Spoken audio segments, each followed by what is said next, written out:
Hai, Assalamualaikum. Perkenalkan, nama saya Cynthia Ramana Setiawan SPD. Saya akan menjelaskan tentang kepemimpinan dan manajemen kepala sekolah pada satuan PAUD. Simak videonya baik-baik ya. Nah, kemudian timbul pertanyaan nih, mengapa kepala sekolah berperan penting dalam memanajemen induk suatu pendidikan?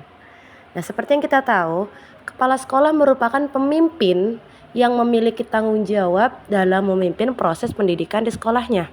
Nah, jika tugas guru ini sebagai mengajar, kepala sekolah sebagai pemimpin, penanggung jawab, sekaligus pengawas keberlangsungan sistem pendidikan di sekolah tersebut.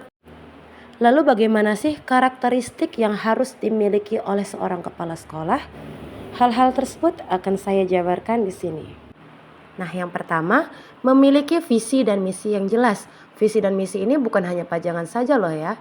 Visi dan misi ini merupakan identitas sekolah dan menjadi pendorong utama dalam menciptakan lingkungan yang berkualitas, inspiratif, dan diketahui oleh halayak ramai.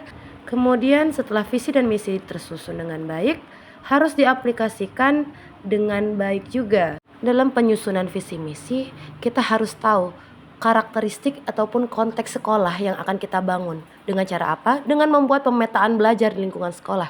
Sehingga kita mengetahui nih nilai dari pendidikan yang seperti apa yang kita inginkan. Membuat visi yang sederhana dan mudah dipahami. Sehingga kita tahu mau dibawa kemana sih sekolah kita ini arahnya. Jadi tidak terombang-ambing. Kemudian apa target yang diharapkan? Kita akan berpikir jauh ke depan, sekolah yang bagaimana, yang tercipta di lingkungan masyarakat, yang dinilai oleh masyarakat sebagai sekolah yang berkualitas. Tentunya dalam mencapai target tersebut kita memiliki strategi yang membantu kita dalam memenuhi target-target tersebut. Misal dengan menyediakan tenaga pendidikan yang berkualitas, yang profesional, dan juga sarana dan prasarana yang mendukung sehingga menarik perhatian oleh masyarakat. Kemudian seorang kepala sekolah harus memiliki kemampuan dalam mengikuti perubahan yang ada.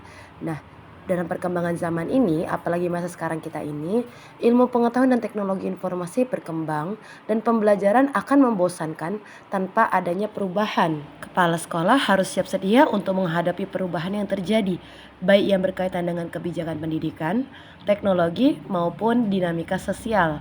Kepemimpinan yang adaptif penting dalam menciptakan sekolah yang responsif terhadap perubahan.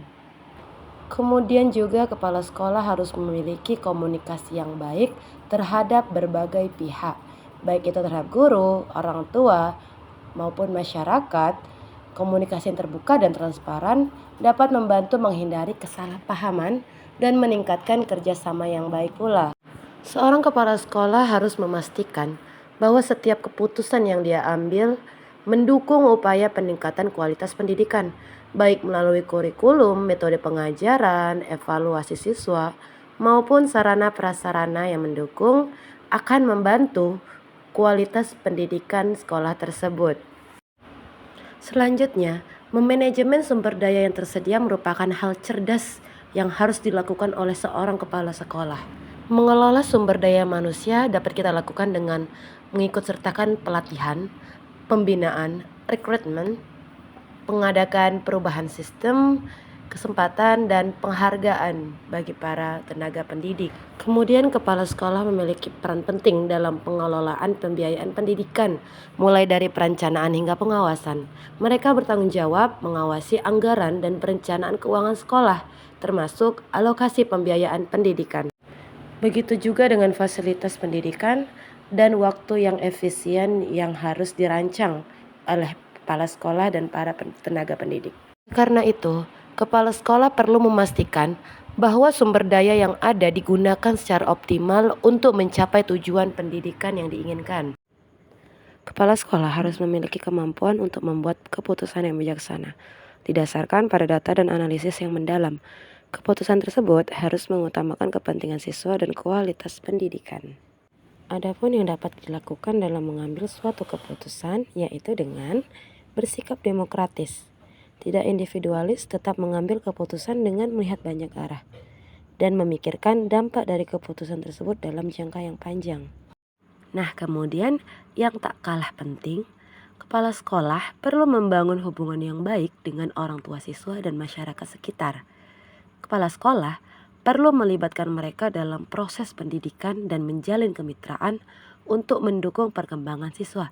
Misal nih ada orang tua siswa yang memiliki ladang sayur, bisa kita ajak siswa kita ke ladang tersebut.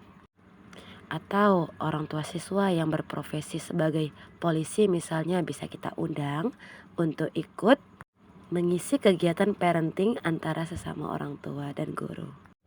Nah, itu tadi beberapa karakteristik yang harus dimiliki oleh seorang kepala sekolah.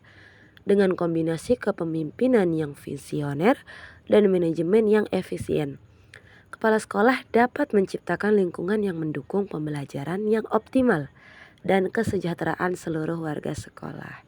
Terima kasih sudah menyimak video ini. Semoga tips-tips yang tadi dapat berguna untuk kemudian hari. Saya undur diri. Assalamualaikum warahmatullahi wabarakatuh.